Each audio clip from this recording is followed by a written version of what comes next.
Do I really have to shake her hand? Imagine that for at least the first 1,000 years of church history, you kissed your neighbor at Mass.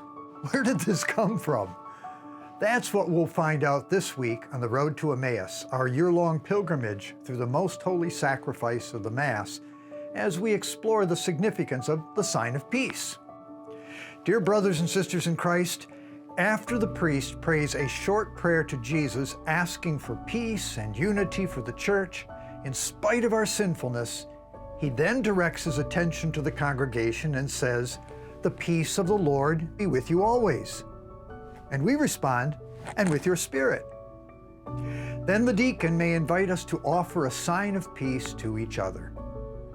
The directions in the Missal state, "And all offer one another a sign in keeping with local customs that expresses peace, communion, and charity." At the end of his first letter to the Corinthians, Paul writes this, "All the brothers greet you. Greet one another with a holy kiss." Paul commonly uses this phrase, and it also appears in the first letter of St. Peter. Greet one another with a loving kiss. Peace to all of you who are in Christ.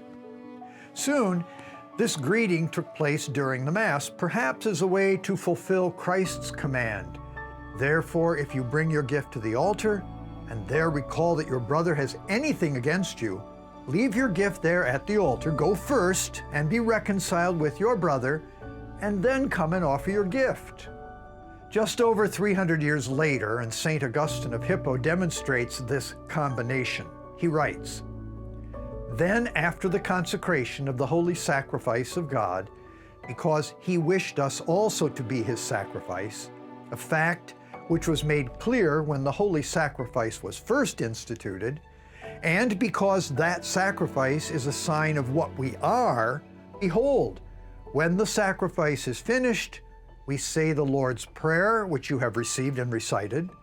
After this, the peace be with you is said, and the Christians embrace one another with the holy kiss." This is a sign of peace, as the lips indicate. Let peace be made in your conscience, that is, when your lips draw near to those of your brother, do not let your heart withdraw from his. Hence, these are great and powerful sacraments. This greeting of peace has had several places in the Mass. It has taken place at the time of the offertory as recorded in the apostolic constitutions of the 4th century. And after this, let the deacon say, "Let us attend," and let the bishop salute the church and say, "The peace of God be with you," and let the people answer, "And with your spirit," and let the deacon say to all, "Salute one another with a holy kiss." But already, by the time of Pope Gregory the Great around 600 AD, it was seen as a preparation for reception of Holy Communion. We must be in communion to receive communion. So yes, you do have to shake her hand, or at least bow toward one another, as you both recognize and wish peace and unity between yourselves and all present for the Holy Mass. And so, to this week's challenge, here goes. I am challenging you to consider someone you're disconnected from or even estranged from, and to attempt to reconcile with that person. I know for many of us that is a difficult or even daunting request. So make sure you take it to your prayer first.